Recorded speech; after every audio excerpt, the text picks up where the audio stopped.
This is Michael Smook for YouTube Commentaries. Today is Saturday, December 3rd. We're in the year 2016. The topic of today's conversation is on the road vacation memories.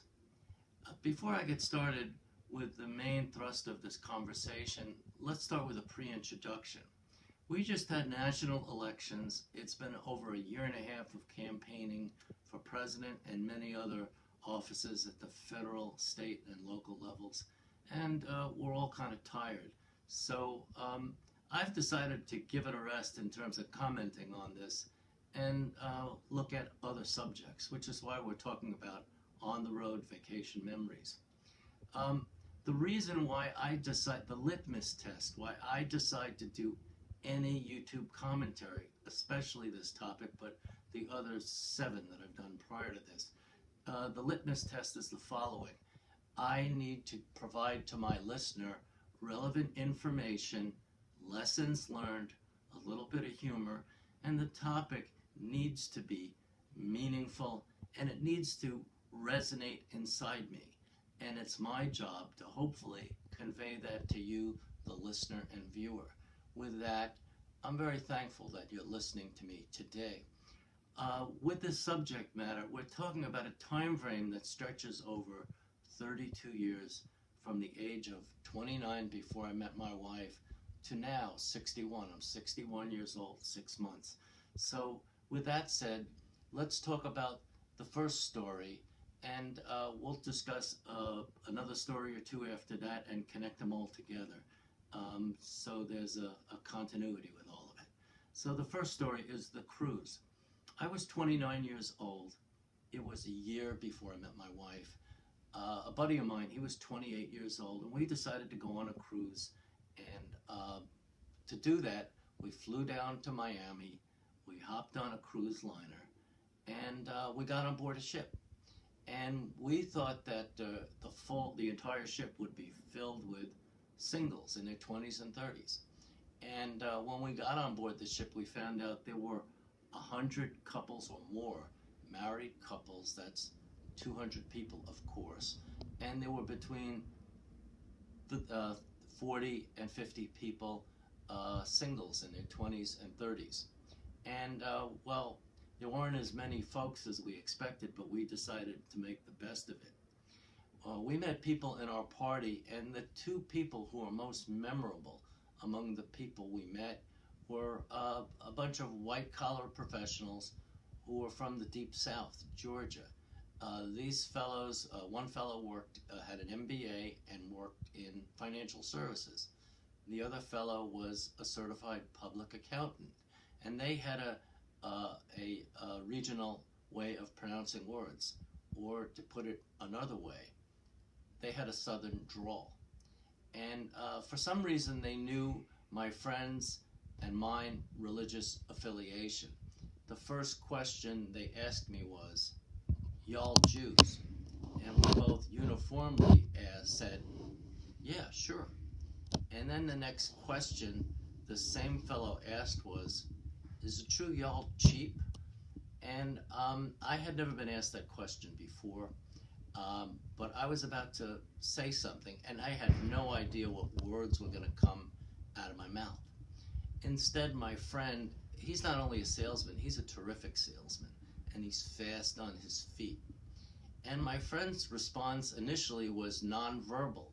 He let out a laugh that I had never heard before.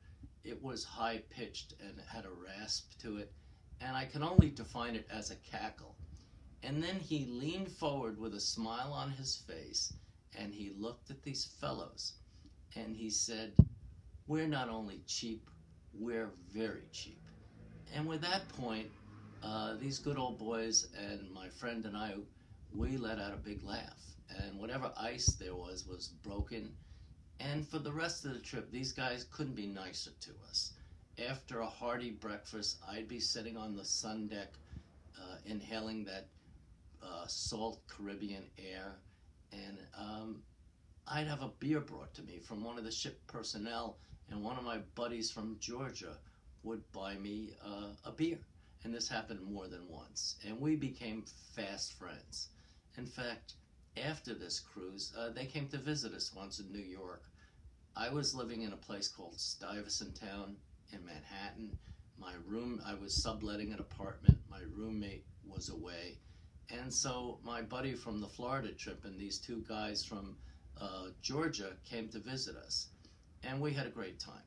And we lost track of them, but with smartphones, the internet, and social media, I wouldn't be surprised if decades later, we met them again.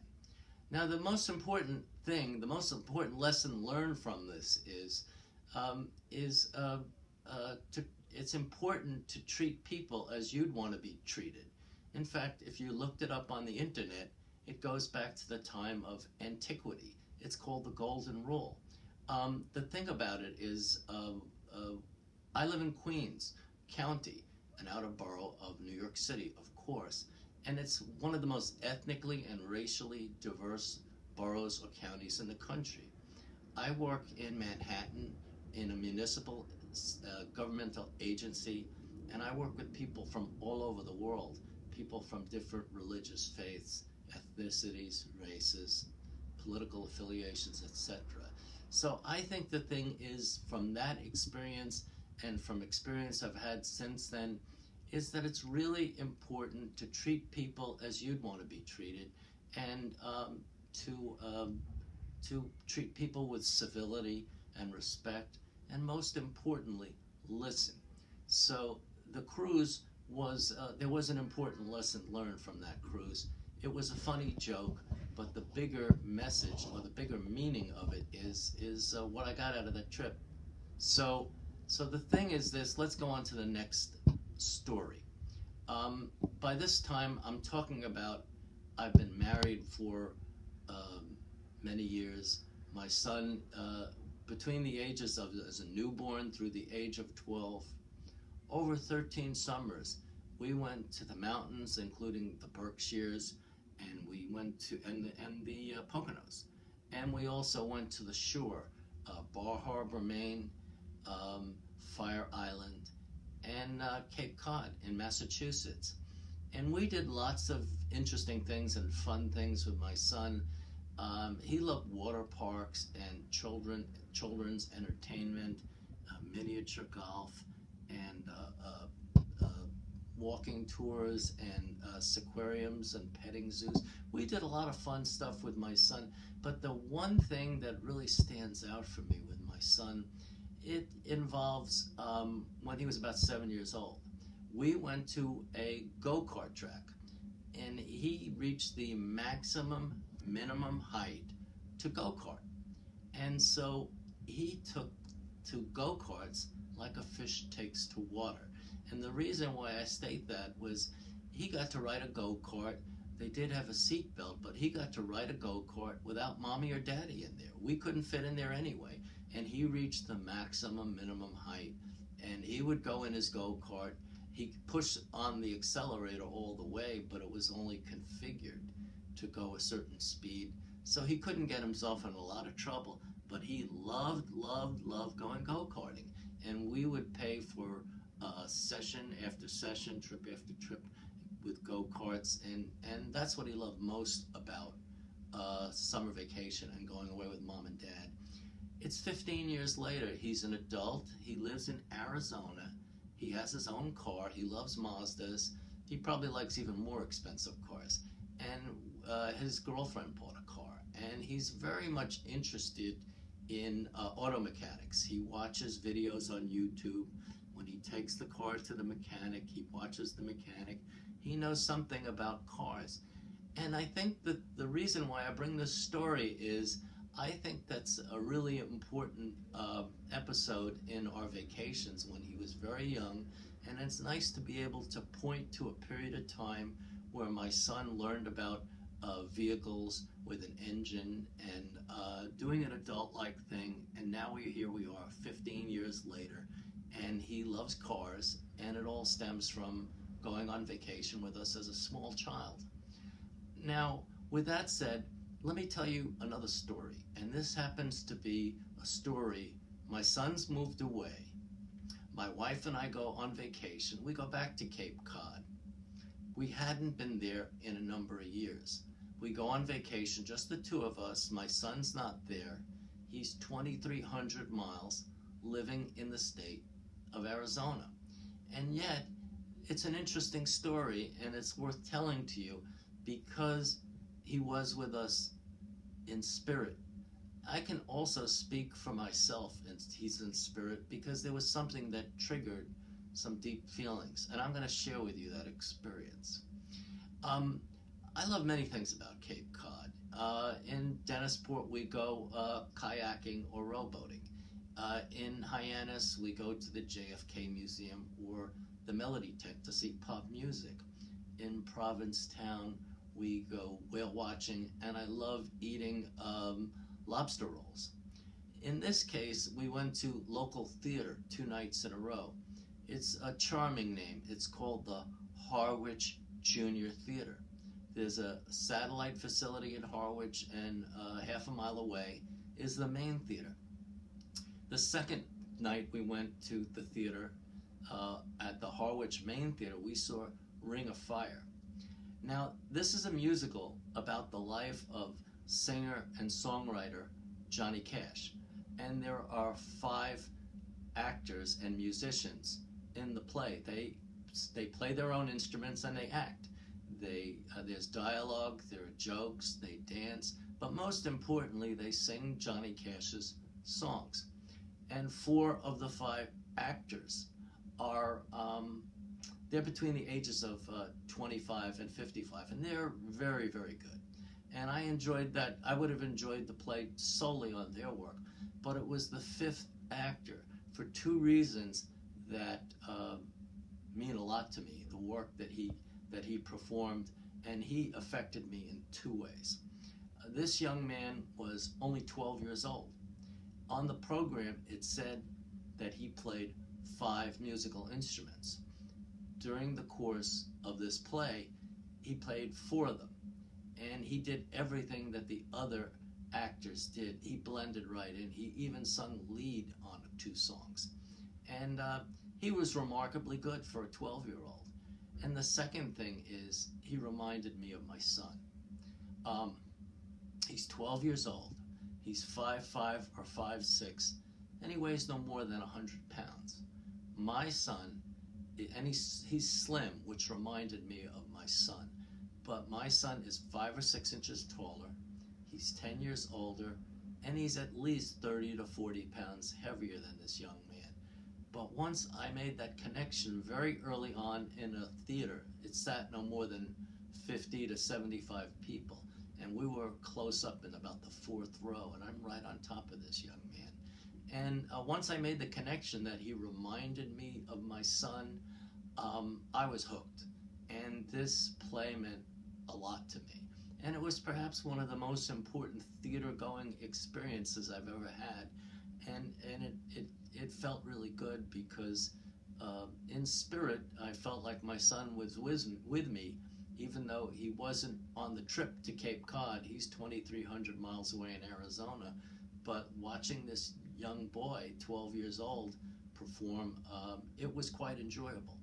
Now, after the play, one of the nice things about regional theater is you get to meet the actors in the play. 2 of the 5 actors in the play were in the lobby. One of them was that one of those 2 actors was the young man who was in the play. He was wearing his street clothes. He took off his costume and went out into the lobby. And there were a line of people waiting to talk to him. And I waited my turn. I was probably more eager to talk to him than he was to me.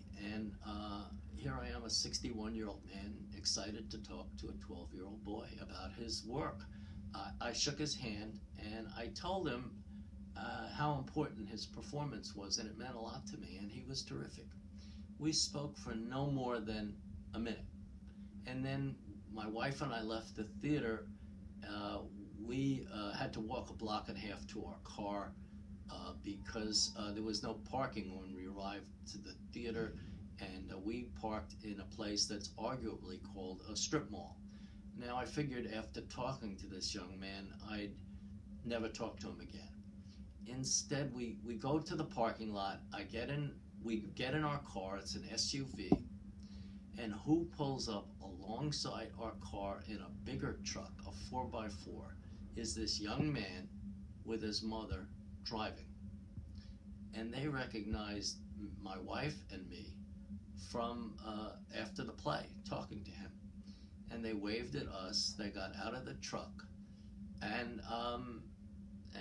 we talked to them for 3 or 4 minutes.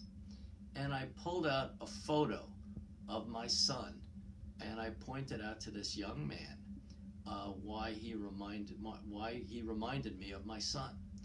And he and his mother and my wife talked to them for no more than 3 or 4 minutes. And this was a matinee performance. It was the late afternoon, and it was time for this young man and his mom and another family who they met in the parking lot to go out to dinner. So we parted. So for me, it was a treat meeting this young man twice after the performance, and it was all unexpected. Driving back into our hotel where we were staying in Hyannis, I spoke to my wife, and I was feeling this buzzed feeling inside. It was an up feeling, and I couldn't understand how a 12-year-old could perform with all these adults. My wife plays piano, and she's worked with young people, and she's seen young people perform, and she said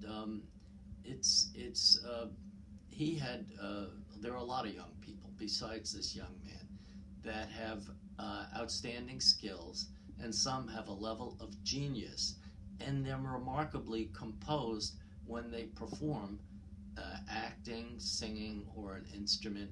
So it was not as complete a surprise to her as it was to me, but that's how she explained to me why she understood this young man had this level of talent. So for me, that trip, the most important of my holiday weekend, and it was a very relaxing 3 days on Cape Cod, that was very important, going to that play. With that, let's go to the final stories, and this happens to do with a trip to Arizona and Nevada. We did that in late August, early September this year. Now, this is the third year in a row we've come out to starting to Arizona, and we've also visited Las Vegas, Nevada as well. Now, the thing about going to visit my son in Arizona, he's been living out there for 2.5 years. He's 22. His girlfriend is 21. He's doing things in a much different order than my wife and I did. He's still doing some college, and he's working full-time and has a good job, and he's making a living wage.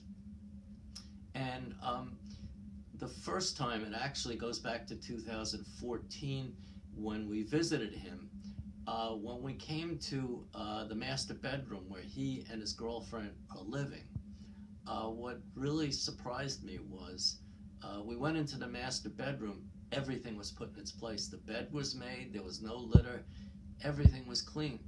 And the rest of the apartment was in good order. It was a 2-bedroom apartment. And the thing about it was when they lived with us together as a couple for approximately 6 months, and before that, when my son lived by himself in his bedroom,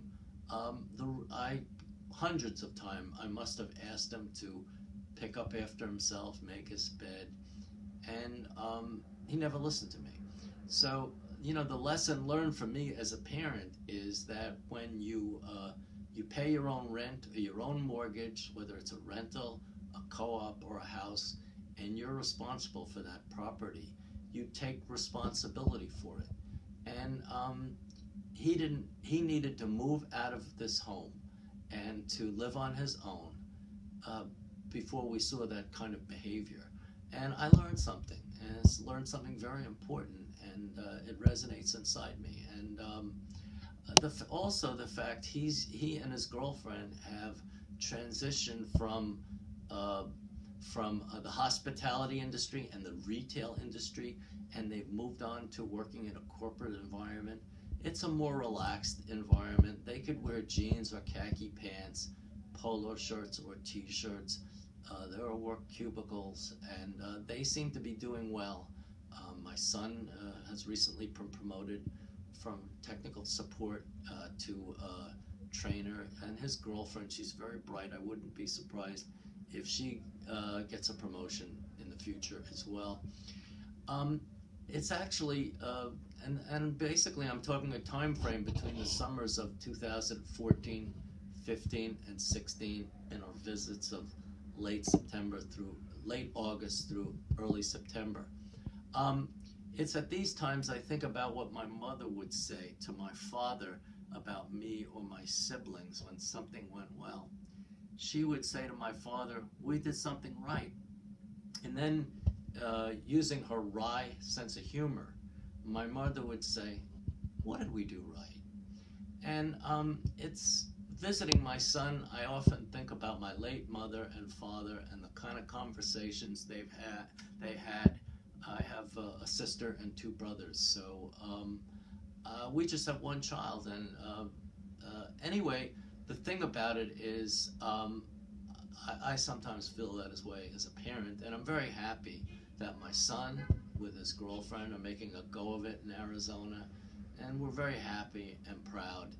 And so that discusses part of our last trip to and previous trips to Arizona. We have friends, and let's talk about friends. We have friends in Arizona and Nevada, two couples in Arizona, one in Nevada, and these are people that I knew 30 and 40 years ago. And it's nice to go back in time and visit people you knew back in the day. It's nice to talk about old memories, current memories.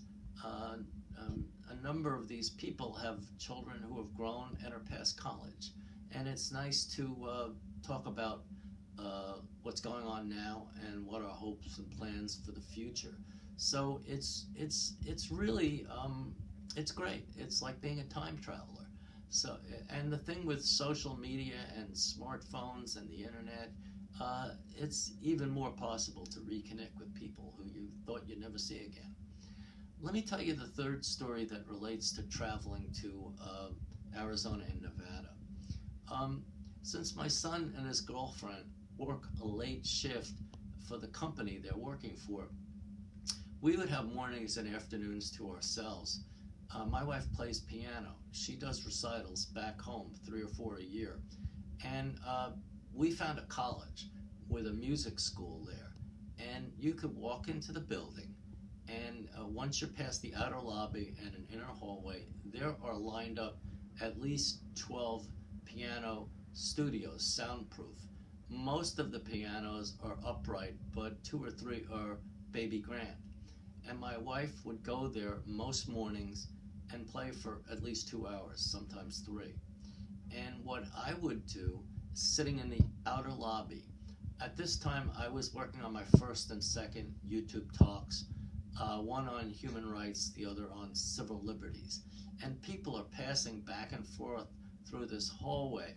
And what I would do is, while she's practicing her piano pieces, I would look at a bulletin board, and with a thumbtack into a flyer, I'd focus in on one word on the bulletin board. And over and over and over again, I would practice each of my YouTube talks. And after 2 or 3 days, students began to recognize me, and they began to become familiar with my lectures. And over time, people would stop and they'd talk to me. Young people, late teens, early 20s. And they would ask me about the subject matter of what I was talking about my philosophy in life, about my political philosophy. So that was fun.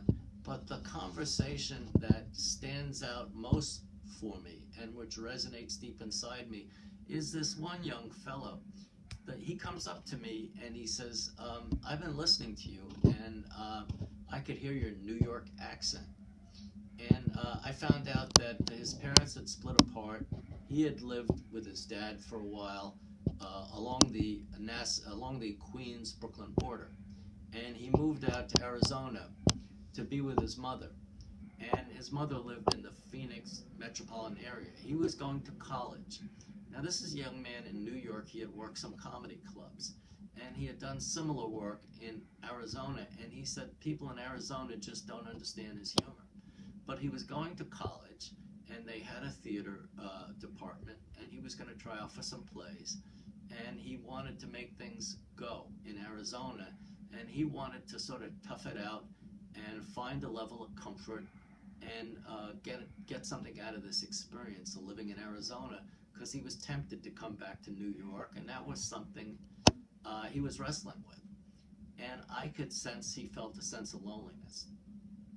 And it was more important, it was less important that I talk, and it was more important that I listen, and that he felt comfortable to open up himself and share his thoughts and feelings with me and his aspirations on where he wanted to go as a stand-up comic, as a professional. A very tough field to make a living in, and make that his career. And so I was glad that he felt comfortable to talk to me. And we parted. We spoke for an hour. We didn't exchange phone numbers, but you never know. Next summer, it's very likely that my wife and I will come back to Arizona and Nevada, and I may run into this young man again. Now, the thing that really was important to me was when I was in my late teens, early 20s, frequently, for example, when I was on the food plan and I lived on campus, I would go to breakfast, lunch, and dinner, and sometimes I would go with friends. But a lot of times, or sometimes, I went by myself. Sometimes I'd meet people in the cafeteria and talk to people.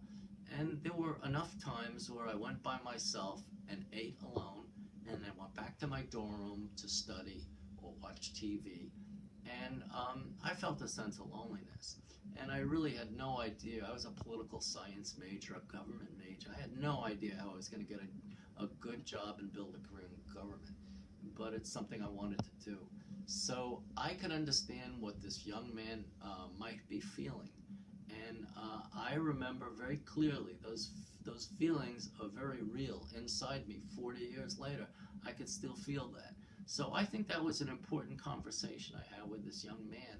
So, that's about the story, but I'm hoping we go back to that college. And I think it's important to connect with all sorts of people. I think, just to summarize the entire trip, it's very enjoyable to see my son and his girlfriend as they progress with their lives, and they as with buying new cars, with doing well in their jobs, with continuing with college, and I'm very happy to see that. It's also nice to make new acquaintances, unexpected, like visiting a college campus, or visiting people, old friends who I knew back in the day, and reconnecting with them after 30 or 40 years ago. So, it's all good, and I'm very happy and thankful that we made that trip, and I'm looking forward to the next one. Now let's come to the conclusion of this conversation. As I stated in my opening comments, is that the reason why we're having this conversation, and the reason why I had 7 other YouTube talks, stems from the fact that it's important that I provide you with relevant information, lessons learned, a little bit of humor, and I talk about what's meaningful from these experiences, and what resonates deep inside me that I could feel, I could think about, and I could feel.